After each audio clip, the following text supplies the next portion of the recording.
G'day guys, welcome back to AFL Legends Unite. I'm Daryl Atkinson. Today we're going to be reviewing the GWS and Gold Coast clash, and I just say ouch. What a, ouch. Wow.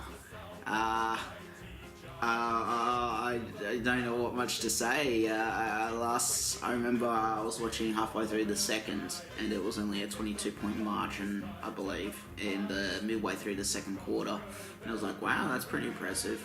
And then I come back. I think it was during the last quarter, and I think it was out to 99 points or something, and it was just a massacre. It was. Wow, 102-point thrashing. The Giants definitely were pissed off by their performance last week after getting smashed themselves by 56 points. Came out and murdered the Gold Coast Suns, and it's fair to say that there's not going to be much left of Rodney Eade at this stage. But yes, the Giants' response was as expected and was definitely a must hit back after last week, and they did it with style. They did it at home, yes, and they definitely got the points and the percentage back up as to what they needed to be, because percentage is going to be crucial. GWS had winners all over the ground, as you would expect in a lopsided contest, with Jeremy Cameron breeding 6 goals and 100-game, Toby Green kicking 5 of his own. So that's pretty damn good. Not a bad way to celebrate your 100th game. Midfielder Josh Kelly, 27 possessions, 3 goals. Callan Ward, 32 touches, 12 clearances, and Dylan Shields, 28 disposals and 10 clearances. That they are the big ball winners there. They're just giants of themselves, and they're ferocious in the contest.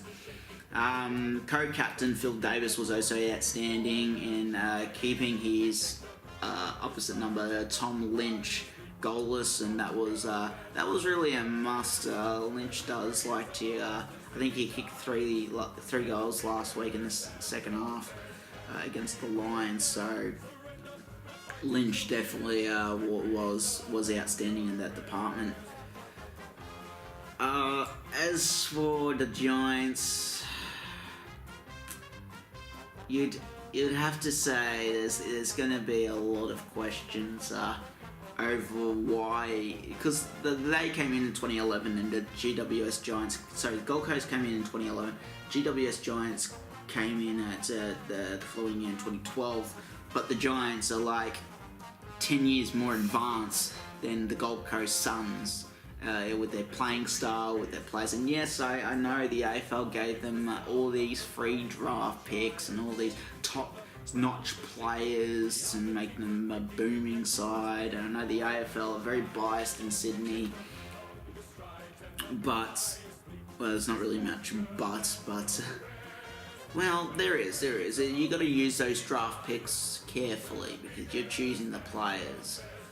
So you got to be very cautious on who you choose. You don't want to pull a Richmond or a Carlton and just pick up dud players in the end.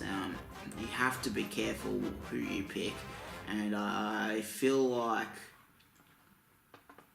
I just feel like Leon Cameron.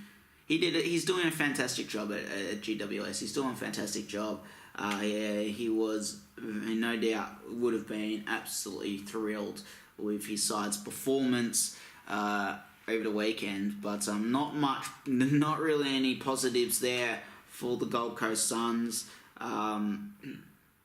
It's fair to say there's going to be a lot of questions raised about what happens, and a lot of questions for me is about Gary Ablett. And what's his plan? Is he going to retire next year? Is he going to just cross his fingers, hope for the best to get back into Geelong? Who knows?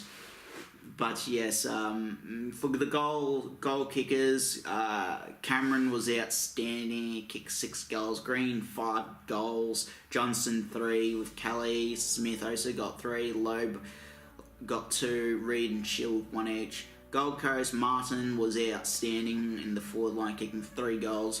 Right Wits, I can never pronounce his name. I'm going to call him Collod. Ablett and Barlow, 1 goal each. In terms of injuries, Patton was replaced before the game by Sam Reid, so it proved to be not a bad decision, and it's still to be concluded with the Gold Coast Suns and what's occurring. But yeah, very, very disappointing. Looking at the disposals, however, the disposals were quite interesting, Count, because they were quite even. GWS had 374 to Gold Coast 368. That's interesting. I think the difference is Gold Coast preferred to handball it than kick it down the field, which was probably a more correct decision because it just would have been a turnover. Clearances dominated by Gold Coast at 13 more. Inside 50s dominated by Gold Coast with 23 more. Contested possessions dominated by Gold Coast again.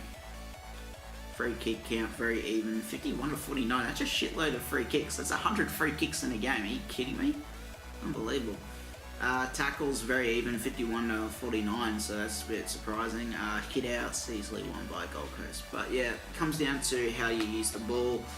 The clearances inside 50s. Marks inside 50s, 17 to 8. So yeah, there's just not much there. In terms of a decent future for Gold Coast, I'm finding it's going to be probably a rebuild, maybe is expected. It's just, I call it the failed experiment, and that's Queensland. But yes, up next, the Giants head to Tassie to play North Melbourne. I find that's actually going to be interesting. North Melbourne are playing pretty decent footy with the second youngest list in the competition. Like, that's pretty impressive that they nearly beat Geelong. So it's going to be interesting because it's up in Hobart. So the winds, the weather, the cold weather, that's going to cause probably a bit of problems for GWS. And obviously the Suns are set to play the Hawkland Football Club. Close your eyes, Suns. I don't think it's going to end too well there. But yeah, that's it for me, guys, here at AFL Legends Unite. I hope that gives you a bit of insight of what occurred in this game anyway. But yeah, you guys take care, stay safe, and I'll see you next time.